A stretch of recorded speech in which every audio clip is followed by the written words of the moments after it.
Right now, in the waters of the Middle East, American fighter jets are shooting Iranian drones out of the sky, while nuclear negotiations are supposedly happening this week. How does that even work? A multi-million-dollar F-35 stealth fighter just obliterated an Iranian drone that got too close to the USS Abraham Lincoln aircraft carrier, and at the exact same time, diplomats are scheduling peace talks for Friday. This is one of the strangest military standoffs in modern history, and what happens in the next 72 hours could change everything in the Middle East. Stick around because the timeline of events from the last 24 hours is absolutely insane. February 3rd, 2026, the Arabian Sea. An Iranian drone is flying directly toward the USS Abraham Lincoln, one of America's most advanced nuclear-powered aircraft carriers. This isn't a reconnaissance flyby. According to U.S. Central Command, this drone was aggressively approaching the carrier. The distance is closing. American radar systems are tracking every meter. At some point, the decision is made. An F-35C fighter jet, the Navy's most sophisticated stealth aircraft, scrambles from the carrier deck. Within minutes, the Iranian drone is a cloud of debris falling into the ocean. The U.S. military calls it self-defense. Iran hasn't even acknowledged it happened yet. But here's where it gets wild. On that exact same day, just hours earlier, Iranian gunboats tried to seize an American-flagged oil tanker in the Strait of Hormuz.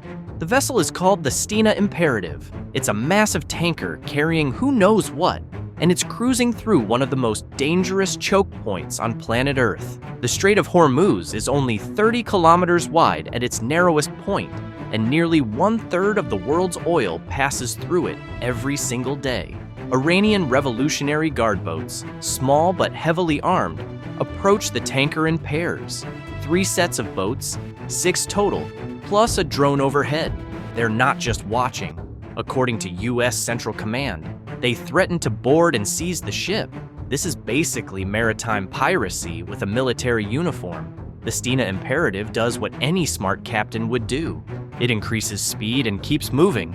But the Iranians aren't backing off. That's when a U.S. Navy destroyer intervenes. Air support is called in.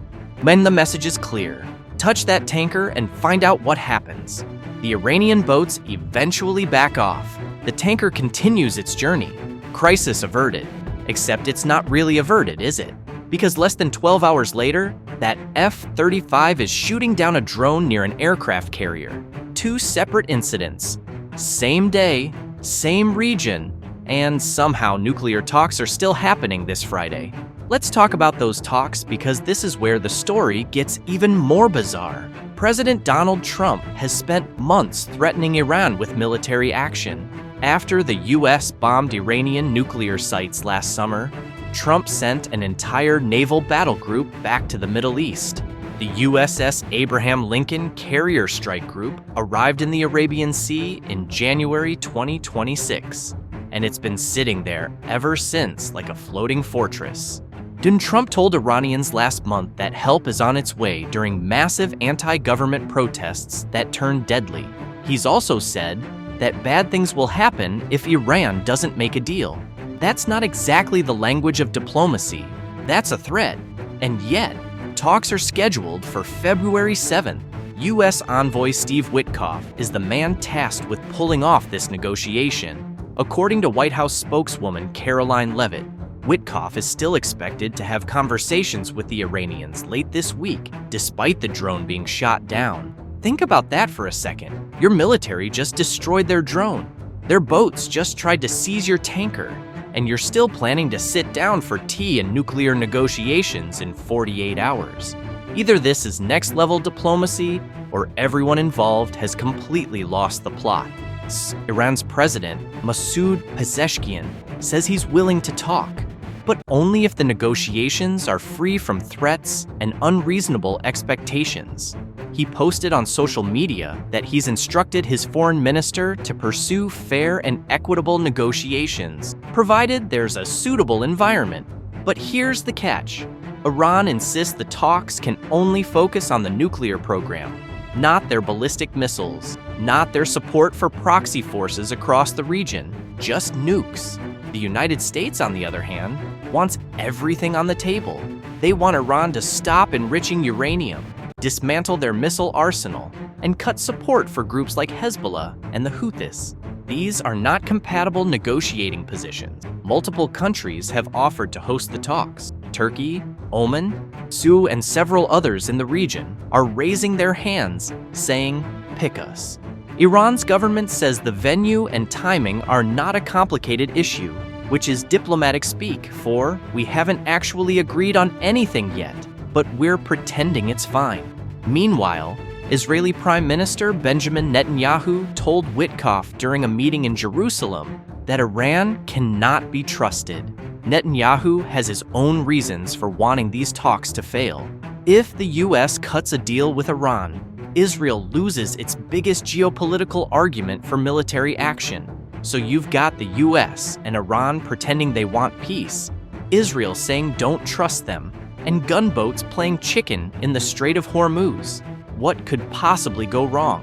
Now let's zoom out and talk about why this matters beyond just two countries yelling at each other. The Strait of Hormuz is the jugular vein of global oil supply. If Iran decides to close it, even for a few days, oil prices would skyrocket worldwide. Gas prices in every country would explode. Economies would stagger. Iran knows this. It's their nuclear option that has nothing to do with actual nukes. They've threatened to close the strait before, and every time they do, the world pays attention. The fact that Iranian boats are harassing tankers right now, just days before negotiations, is a power move. It's Iran saying we can make your life very difficult if we want to. And then there's the domestic situation inside Iran, which is an absolute powder keg. Protests erupted in December over the cost of living. People couldn't afford food.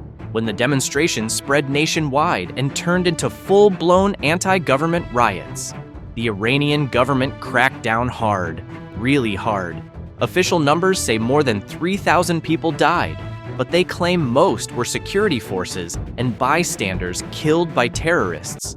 The human rights activists news agency, a US-based group, has confirmed nearly 7,000 deaths, mostly protesters shot by security forces. Other organizations say the real number is much higher. Over 50,000 arrests have been documented, and people are still being detained. This is a government that is terrified of its own population. When Trump says help is on its way, he's speaking directly to those protesters. Iran's leaders know it. That's why they're calling the riots US and Israeli interference. So here we are, drones getting shot down, as tankers almost seized, thousands dead in the streets, nuclear talks scheduled for Friday. If this were a movie script, it would get rejected for being too unrealistic. But this is February 2026, and this is actually happening. The next 72 hours are going to be critical. If the talks collapse, we could see a major military escalation in the Middle East. If they somehow succeed, it would be one of the most shocking diplomatic turnarounds in modern history. Either way, the world is watching the Strait of Hormuz, the Abraham Lincoln Carrier Group, and a meeting room somewhere that might host the most important conversation of the year. What do you think happens next? Do the talks actually go forward, or is this all theater before something much bigger? Drop your predictions in the comments because I want to know what you think. And if you made it this far, you're clearly interested. Smash that subscribe button and hit the bell icon because we're covering every twist in this story as it develops. The Middle East is a chessboard right now, and every move matters. Don't miss what happens next.